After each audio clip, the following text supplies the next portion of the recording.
Hi viewers, welcome to our channel. ప్రస్తుతం మనతో పాటు భరద్వాజ్ గారు సీనియర్ జర్నలిస్ట్ ఉన్నారు. వారితో ఒకసారి మాట్లాడదాం. సార్ నమస్కారం. సార్ నమస్తే అండి. సార్, జమ్మూ కాశ్మీర్ లో ఉగ్రదాడి జరిగింది. దాదాపు 28 మంది వరకు చనిపోయారని కూడా చెప్తున్నారు. సార్, ఒక్కసారిగా దేశం ఉలిక్కి పడిందని చెప్పుకోవాలి ఈ ఘటనతో.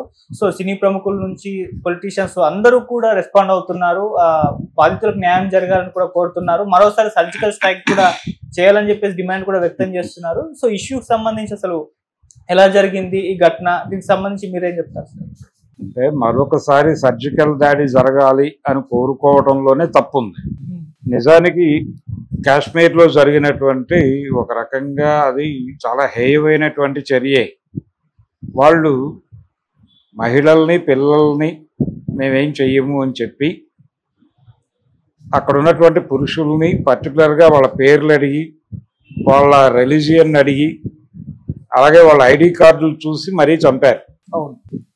అయితే ఈ చంపటము అనేది ఎవరు చేశారు అనేది ఒక సంస్థ బాధ్యత తీసుకుంది. ఏమిటా సంస్థ? ద రెసిస్టెన్స్ ఫ్రంట్ అని చెప్తున్నారు. ఈ రెసిస్టెన్స్ ఫ్రంట్ అనేది ఎప్పుడు ఏర్పడింది? అక్కడ ఆర్టికల్ 370 రద్దయిన తర్వాత ఏర్పడింది అని చెప్తున్నారు. ఇది కూడా అంటే ఒక రెసిస్టెన్స్ అంటే ఇలా ఉంటుందా అనేది. రెసిస్టెన్స్ అంటే ఏమిటి?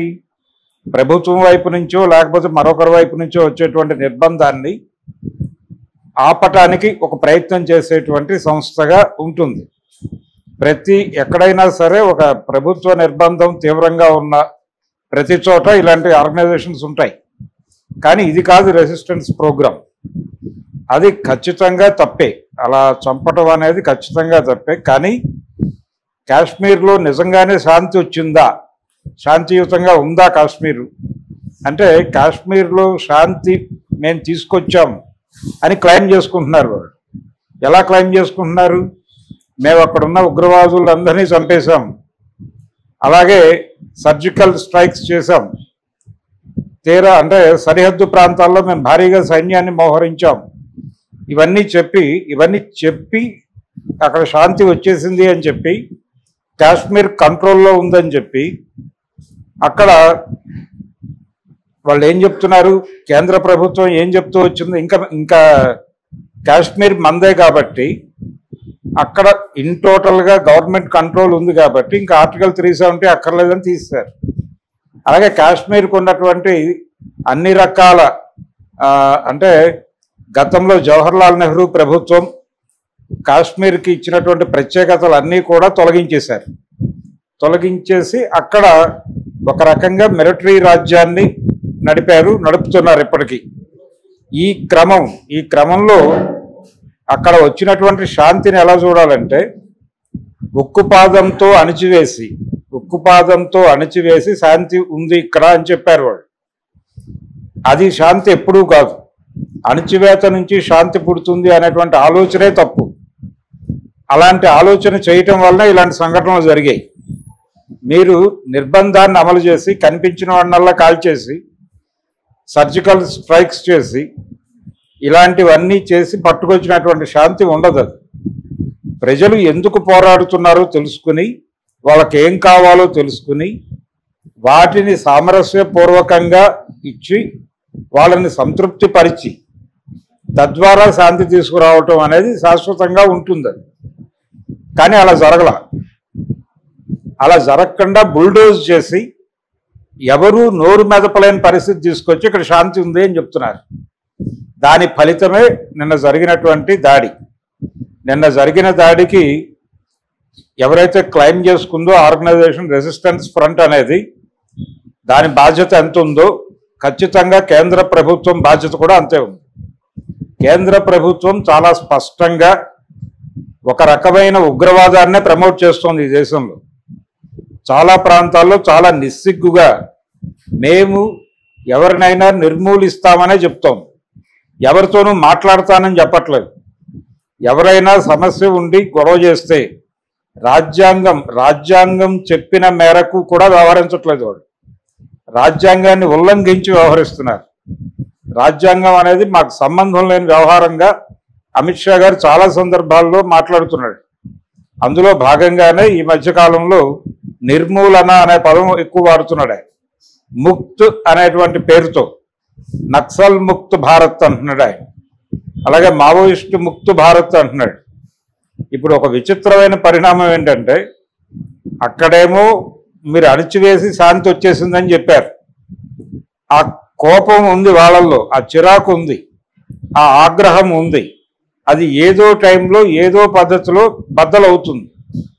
అది బద్దలైంది. ఆ సమస్యని పరిష్కరించాల్సిన పద్ధతిలో పరిష్కరించకుండా నువ్వనుకున్న పద్ధతిలో పరిష్కారం చేసి అక్కడ శాంతి వచ్చేసిందని నువ్వే చెప్తే ఎలా కుదురుతుంది? అదే జరిగింది. కాబట్టి అమిత్ షా గవర్నమెంట్ అంటే నరేంద్ర మోడీ, అమిత్ షాల నాయకత్వంలో నడుస్తున్నటువంటి కేంద్ర ప్రభుత్వ బాధ్యతే ఉంది. నిన్న జరిగినటువంటి 28 మంది హత్యల్లో 28 హత్యల వెనకాల ద రెసిస్టెన్స్ ఫ్రంట్ ఎంత భాగస్వామ్యం ఉందో అంతే భాగస్వామ్యం వీళ్ళకే ఉంది. వీళ్ళేమి తక్కువ ఉగ్రవాదులేం కాదు. నరేంద్ర మోడీ, అమిత్ షాలు తక్కువ ఉగ్రవాదులేం కాదు.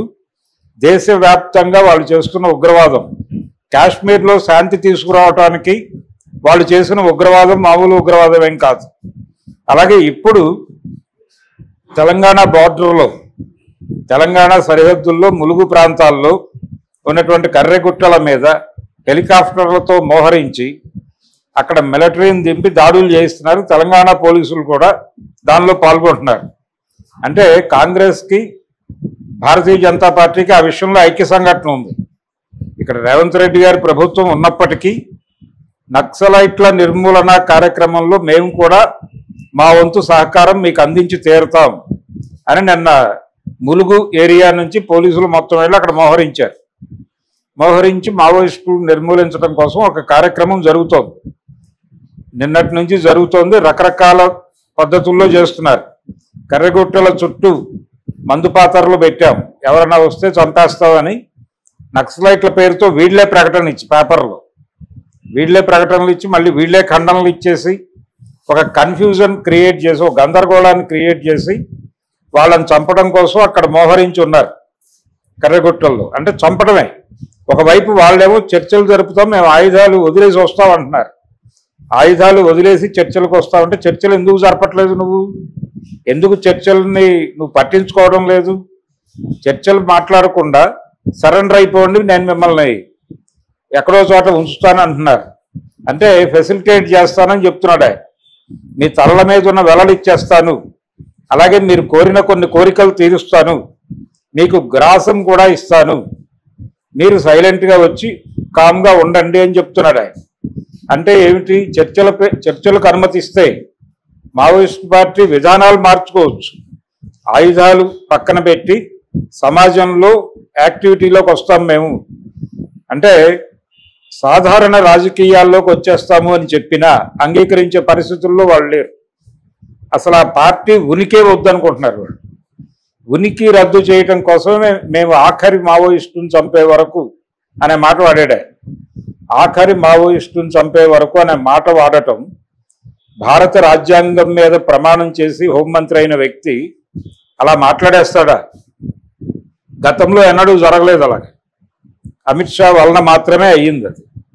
కాబట్టి వీళ్ళు ప్రజల మీద జరుపుతున్న యుద్ధం, ప్రజల మీద చేస్తున్న యుద్ధం, ప్రజల్ని చంపుతున్న తీరు, ఆదివాసీల్ని చంపుతున్న తీరు, దీనికి భిన్నమైనది ఏం కాదు కాశ్మీర్లో జరిగింది.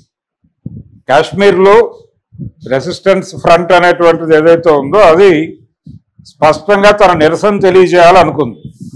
ప్రభుత్వ విధానాలు, ప్రభుత్వ అణచివేత, ప్రభుత్వం జరిపినటువంటి రకరకాల నరమేధం జరిగింది. అక్కడ కూడా కాశ్మీర్లో కూడా ప్రభుత్వం వైపు నుంచి జరిగినటువంటి దాడులు అనేకం ఉన్నాయి. శాంతి కోసం జరిపిన దాడి. ఇప్పుడు కూడా మీరు ఇందాక అన్నారు సర్జికల్ దాడులు చేసి శాంతి తీసుకొస్తామని, తీసుకురావాలని కోరుతున్నారు. సర్జికల్ దాడులు జరిపి శాంతి తీసుకొస్తే ఇలాగే ఉంటుంది. అక్కడ ప్రజల్ని కూర్చోబెట్టి వాళ్ళకి ఏం కావాలో కనుక్కుని వాళ్ళకి కావలసినవి అమర్చడానికి ఏం చేయగలమో అది చేయటం ద్వారా వాళ్ళలో ఆ పోరాడాలి లేకపోతే ఇంకేదో చేయాలి అనేటువంటి ఒక ఆశయం అని అనకూడదు, కానీ అది అనివార్యమైనటువంటి కార్యాచరణ. ఆ అనివార్యమైనటువంటి కార్యాచరణ నుంచి వాళ్ళని ఉపసంహరింపజేయాలంటే అనివార్యంగా వాళ్ళు ఏం కోరుకుంటున్నారో అది చేయాల్సినటువంటి బాధ్యత ఉంటుంది. ఆ బాధ్యత తీసుకోవడానికి కేంద్ర ప్రభుత్వం సిద్ధంగా లేదు. నేను చెప్పినట్టు మీరు ఉండాలంటున్నారు. అడవుల్లో ఆదివాసుల్ని మీరు ఖాళీ చేసి వెళ్ళిపోండి అంటున్నారు. మేము ఎక్కడో చోట ఫెసిలిటేట్ చేస్తామని చెప్తున్నారు. అలాగే అడవుల్లో ఉన్నటువంటి ఆదివాసీలందరినీ మావోయిస్టులని ముద్రేసి అందులో కొంతమందిని చంపేసి మావోయిస్టుల పేరుతో ఉన్న కొంతమందిని మావోయిస్టుల పేరుతో సరెండర్ చేసుకుని మావోయిస్టుల రిహాబిలిటేషన్ ప్రోగ్రాం కింద వాళ్ళని తీసుకెళ్లి ఇంకెక్కడో కాలనీలు కట్టి అలా అడవుల నుంచి ఖాళీ చేయించే ప్రోగ్రాం కూడా చేస్తోంది. ఇలా మీ ఇష్టం వచ్చినట్టు హింస చేస్తున్నారు, మీ ఇష్టం వచ్చినట్టు మనుషులను చంపేస్తున్నారు. చర్చలకు వస్తామన్న వాళ్ళని చర్చలు వద్దు మేము చంపేస్తామని చెప్పి దూకుడుగా వెళ్ళి చంపేస్తున్నారు. ఇంత నరమేధం జరుపుతూ కాశ్మీర్లో జరిగినటువంటి సంఘటనని ఖండించే నైతిక హక్కు ఎక్కడిది వీళ్ళకి? కాశ్మీర్లో మేము శాంతి తీసుకొచ్చామని మాట్లాడిన గొంతు ఏమైపోయింది? ఇప్పుడు వాళ్ళ టోన్ ఏమైపోయింది? మాట ఎందుకు పడిపోయింది? ఇది పరిస్థితి. అందుకని కాశ్మీర్లో ఇప్పటికైనా ఒక సుస్థిరమైన శాంతి కావాలంటే అక్కడ ఉన్నటువంటి సమూహాలను కూర్చోబెట్టి వారికి కావలసినది ఏమిటి అనేది, వాళ్ళ జీవితాలు ఏంటి, ఎలా మార్పు కోరుకుంటున్నారు వాళ్ళు, వాళ్ళకు అనుగుణమైన మార్పు కావాలి, మీకు అనుగుణమైన మార్పు కాదు. అక్కడ కాశ్మీర్ని టూరిజం స్పాట్ గాను మరొక విధంగాను కార్పొరేటైజ్ చేయటం కోసం వీళ్ళు కాశ్మీర్ ఆపరేషన్ మొదలుపెట్టారు. దాన్ని ప్రతిఘటిస్తున్నారు వాళ్ళు. దాన్ని అర్థం చేసుకోవాలి. అంటే కాశ్మీర్లో ఆ జరిగిన సంఘటన ఇట్ సెల్ఫ్ అదేదో ఇన్సిడెంట్గా జరగలేదు. జరిగిన సంఘటన దారుణమే. అది చంపటం అనేది నిర్మోహమాటంగా ఖండించదగినదే అయినప్పటికీ దాని వెనకాల వాళ్ళలో ఆ ప్రతీకారం పోగుపడటం వెనకాల కేంద్ర ప్రభుత్వం చేసిన నరమేధం కూడా ఖచ్చితంగా ఉంది. కాబట్టి అమిత్ షా కూడా బాధ్యత వహించి తీరాలి. దీనికి నరేంద్ర మోడీ కూడా బాధ్యత వహించి తీరాలి. దేశం మొత్తం మీద జరుపుతున్నటువంటి నరమేధాన్ని ఖండించాల్సినటువంటి అవసరం పౌర సమాజానికి ఉంది. కాశ్మీర్లో శాంతి తీసుకురావాలంటే వీళ్ళ వల్ల కాదు. అది ప్రజా సమూహాలు పూనుకుని కాశ్మీర్ వెళ్ళి ప్రతి ఒక్కరు అక్కడ ఉన్నటువంటి ప్రజలతో ఇంటరాక్ట్ అయ్యి వాళ్ళని హక్కును చేర్చుకుని వాళ్ళ సమస్యల మీద వీళ్ళు పోరాడి అట్లా ఒక సంఘీభావం ఏర్పాటు చేయటం ద్వారా